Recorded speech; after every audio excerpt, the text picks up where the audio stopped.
I just want to bring up the slumlord situation. It happened a couple of years ago, obviously, and it's been talked about on this channel and others. But what I saw on the Dalton's Politics Facebook channel, and I saw how she behaved when someone was talking about the mold and talking about all those things and how she reacted. But for those who don't know, it's a quick 2-minute video breaking down this situation and who's running and how much money she was making at that time, being a disgusting, nasty slumlord. It's really difficult for me to give any kind of sympathy for someone who has a property, owns a property, there's problems in that property, and you do nothing. I think slumlords are the worst of the worst. I think they should have the kind of jail sentences that a lot of people who do violent crimes, and I'm not even joking, because the amount of physical and mental anguish they put on people because they're too cheap to fix something is a big problem. Water leaks. Nearly 3 months ago, we first exposed serious problems in a South suburban rental home owned by a Dalton Village trustee. Since then, the renter says it's only gotten worse. CBS 2 political investigator Dana Kozloff has also learned that trustee is pocketing tens of thousands of your tax dollars for a house that's now unlivable. You need to get your clothes out for school. Jacqueline Smith and her 2 children called this hotel room home for almost a month. Ever since the Dalton house they were renting from village trustee Tiffany Henyard was slapped with this. A big red sign that I cannot live there because it's unlivable. Unlivable mostly because of mold. All mold. Even growing on the bottom of the shoes is mold. Mold that Smith's landlord, trustee Henyard, pledged to immediately clean up after we first reported on the problem in August. She says mold also grew on her daughter's shoes and is all over the side of the house, which is owned by Dalton trustee. My first name is Tiffany. Tiffany Henyard. Frustrating, irritating. I just don't feel that I should be living like this. Smith's lived in the house since 2017 with her 2 children and says she noticed problems right away. She still has her 2017 text to trustee Henyard telling her about the leaks and mold, to which Henyard responded by text. I've done reached out multiple times.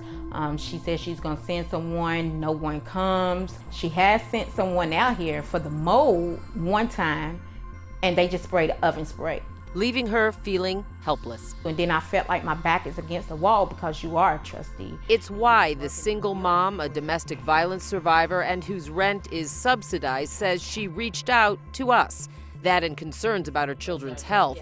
I spoke briefly with Henyard by phone, who wonders if this may somehow be political in the oft politically charged suburb. Smith says no. No one's put you up to this? No one's put me up to this. I have to do what I have to do as a mother and as a concerned citizen for myself and for my children.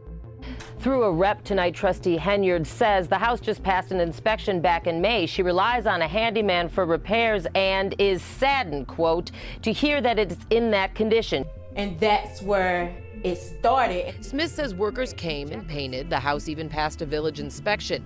Issues abated, notes Inspector Brian Thigpen in this September report, except they weren't. It's horrible. Enter activist David Lowry, who called Dalton directly. Suddenly, the house deemed livable on September 3rd became unfit for occupancy on October 15th. Lowry's theory? The trustee used her power and influence. We caught up with Henyard before last week's board meeting. I want to talk to you about that house on Dearborn. Can we do that? My attorney's right here, so if you got any questions, I have legal counsel. Talk to my attorney. So you want me to talk to your attorney and not you? You can't tell me how that house failed an inspection in October when it just passed it beforehand? If you have any questions, talk to attorney. So we did. The inspection process is within control of the village, not of the trustee. She has been instructed by the village attorney to be treated just like any other property owner.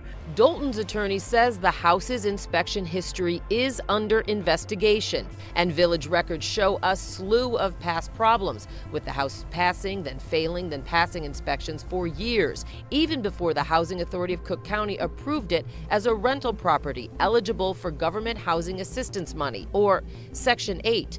An employee says as a landlord, Henyard's received $36,866 taxpayer dollars in Section 8 rent payments since 2017, when Smith moved in. Money that kept coming even after this foreclosure notice was filed against the house last year. We're staying in a hotel, so. All the while, Dolton taxpayers even helped foot the bill to keep Smith's family off the streets. He thought that, the village should be compassionate, that she had nowhere to go, she had children. What we thought was to actually bill Trustee Henyard.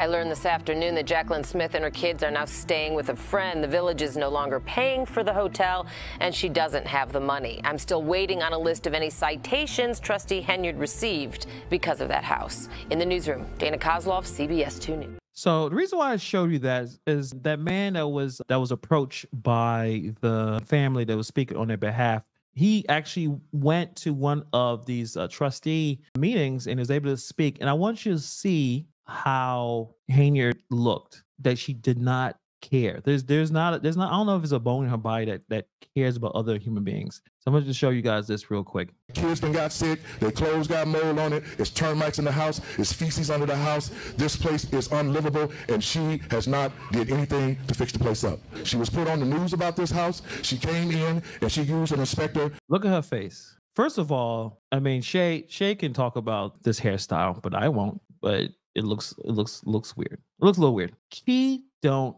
give a damn about these people. I'm a single black woman, all right?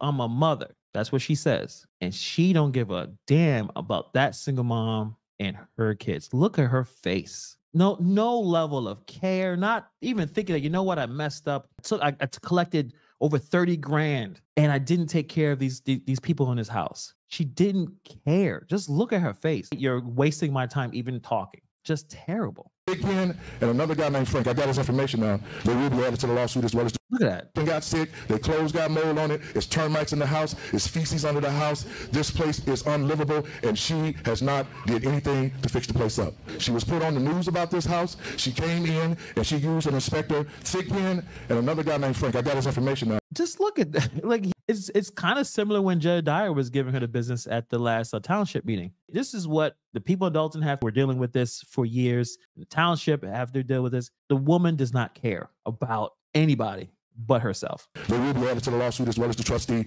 and the city. How do you beat that? She's not going to quit. She is not going to quit. $5 from the Dear Woke Christian. Appreciate you. Captain, keep shining light on this lady. Someone is going to jail. The people in Dalton really need to stand up, and they have. If it wasn't for the people in Dalton reaching out to the media resources and reaching out to the politicians, this would not have happened, in my opinion. We needed as much light to be shown as possible for people to take this seriously. And now they are taking it seriously. Support all of not just me, but all other content creators and other people who are out here who are doing, good work. I don't feel like I have a say in who's going to vote for any of these positions. I don't live there. But when you see something this egregious, you have to say something about it. And you have to take it seriously. And it's still disappointing and confusing on why the Attorney General hasn't done anything.